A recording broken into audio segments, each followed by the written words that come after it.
நாங்க ஒரு வண்டி வாங்கி 1.5 வருஷத்துக்கு மேல ஆகுது. அது ஏதோ திருப்பதிக்கு எடுத்துட்டு போனா அது இப்ப என்னமோ இப்பதான் வாங்குறோன்றாங்க. என்ன ஒரு வண்டி வாங்குற தகுதி கூட கேப்டன் குடும்பத்துக்கு இல்லையா? திமுகவில் கூட்டணி வச்சுக்கிட்ட பிரேமலதா விஜயகாந்த் அங்கே பெருசாக பெட்டி வாங்கிட்டாரு. அதனால தான் இப்போ கோடி ரூபாய் போட்டு புதிய கார் கூட வாங்கிட்டாரு அப்படின்னு சோசியல் மீடியாவில் வைரலான நிலையில் இப்போ பிரேமலதா விஜயகாந்த் பத்திரிகையாளர் சந்திப்பில் சொல்லியிருக்காங்க.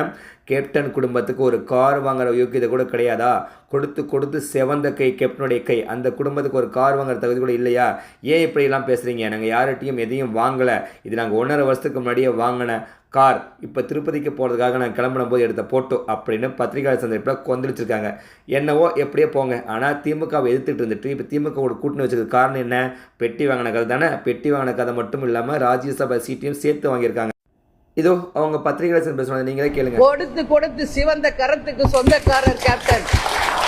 தான் சம்பாதித்ததில் 90% மக்களுக்காக உதவி செய்தவர் கேப்டன். அவர் செய்கிற ஒரு உதவிக்கும் பின்னாடி இருந்தவள் நான் என்பது இந்த உலகம் அறியும். அதனால குறை சொல்ற வாய் குறை சொல்லிக்கிட்டு தான் இருக்கும். கொலைக்கிற நாய் கொலைச்சுக்கிட்டு தான் இருக்கும். அவர்களுக்கெல்லாம் பதில் சொல்ல வேண்டிய அவசியம் தேமுதிகவுக்கோ எங்களுக்கோ கிடையாது என்பதை உறுதியாக நான் சொல்றேன்.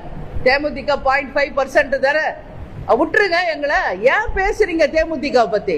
0.5 கட்சி 0.5 கட்சி 0.5 கட்சி.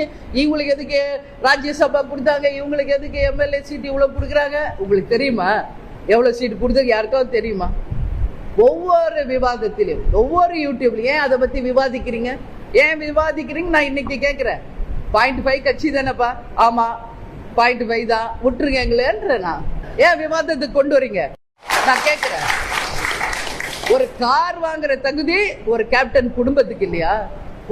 கொடுத்து சிவந்த கரத்துக்கு சொந்தக்காரர் கேப்டன். தான் சம்பாதித்ததில் 90% மக்களுக்காக உதவி செய்தவர் கேப்டன். அவர் செய்கிற ஒரு உதவிக்கும் பின்னாடி இருந்தவள் நான் என்பது இந்த உலகம் அறியும். அதனால குறை சொல்ற வாய் குறை சொல்லிக்கிட்டு தான் இருக்கும். கொலைக்கிற நாய் கொலைச்சுக்கிட்டு தான் இருக்கும்.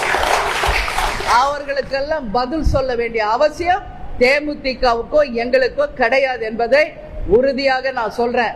தேமுதிக 0.5% தர விட்டுருங்க. எங்களை ஏன் பேசுறீங்க தேமுதிக பத்தி? 0.5 கட்சி 0.5 கட்சி 0.5 கட்சி. இவங்களுக்கு எதுக்கு ராஜ்யசபா கொடுத்தாங்க? இவங்களுக்கு எதுக்கு எம்எல்ஏ சீட் இவ்வளவு கொடுக்குறாங்க? உங்களுக்கு தெரியுமா எவ்வளவு சீட் கொடுத்தது? யாருக்காவது தெரியுமா? ஒவ்வொரு விவாதத்திலும் ஒவ்வொரு யூடியூப்ல ஏன் அதை பத்தி விவாதிக்கிறீங்க? ஏன் விவாதிக்கிறீங்க? நான் இன்னைக்கு கேட்கிறேன். 0.5 கட்சி தானேப்பா? ஆமா 0.5 தான். விட்டுருங்க எங்களேன்ற. நான் ஏன் விவாதத்துக்கு கொண்டு வரீங்க?